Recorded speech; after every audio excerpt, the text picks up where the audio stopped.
10th முடித்தவங்க ப்ரைவேட்டாக இப்போ +2 எக்ஸாமை டைரெக்டாக எழுத முடியுமா? அதே மாதிரி 11th அரியர் உள்ளவங்க இப்போ அதை எழுதாமல் டைரெக்டாக +2 எக்ஸாம் எழுத முடியுமா? இதை பற்றி இந்த வீடியோவில் பார்க்கலாம். முதல்ல +1 அரியர் உள்ளவங்க இவங்கள பற்றி பார்க்கலாம். +1 அரியர் உள்ளவங்க கண்டிப்பாக அதை பாஸ் பண்ணி தான் ஆகணும். கண்டிப்பாக எக்ஸாம் எழுதணும். 10th முடிச்சு நீங்கள் ஒரு அட்டம்ப்டாவது +1 அட்டன் பண்ணியிருந்தீங்க அப்படின்னா கண்டிப்பாக நீங்கள் +1 பாஸ் பண்ணி தான் ஆகணும். 10th முடிச்சு இது வரைக்கும் நீங்கள் +1 எழுதாமல் இருந்திருந்தீங்க அப்படின்னா நீங்கள் +2 எழுதலாம். ஆனால் எல்லாருமே டைரெக்டாக +2 எழுத முடியாது. இதை பற்றி கவர்மெண்ட்ல இன்னும் கிளியராக எந்த ஜியோவும் வரல. டிசம்பர் 2nd வீக்கில் நோட்டிஃபிகேஷன் வரும். அதில் டீட்டெயிலாக வரும்.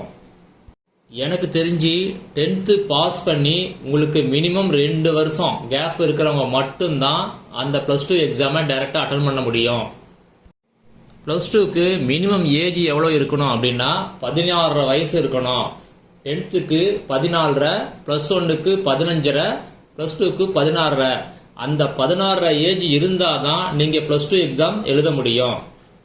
அதனால் 10th முடிச்சு மினிமம் 2 இயர்ஸ் கேப் கொடுப்பாங்க. அந்த கேப் முடிஞ்ச பிறகு தான் நீங்கள் +2 டைரெக்டாக எழுதுகிற மாதிரி இருக்கும். 10th முடிச்சு 2 இயர்ஸ் ஆனவங்க கண்டிப்பாக 2026 மார்ச்சில் நடக்கிற +2 எக்ஸாமை டைரெக்டாக எழுதலாம். ஓப்பன் ஸ்கூல் அதாவது திறந்தவெளி பள்ளி NIOS அதே மாதிரி சில ஸ்டேட்லேயும் ஓப்பன் ஸ்கூல் இருக்குது. அங்கே என்ன பண்ணுறாங்க அப்படின்னா 10th முடிச்சிருந்தா உங்களுக்கு டைரெக்டாக +2 எழுதலாம். ஆனால் அதுக்கு 2 இயர்ஸ் கேப் கொடுக்குறாங்க. ஏஜ் லிமிட்டும் ஃபிக்ஸ் பண்ணுறாங்க.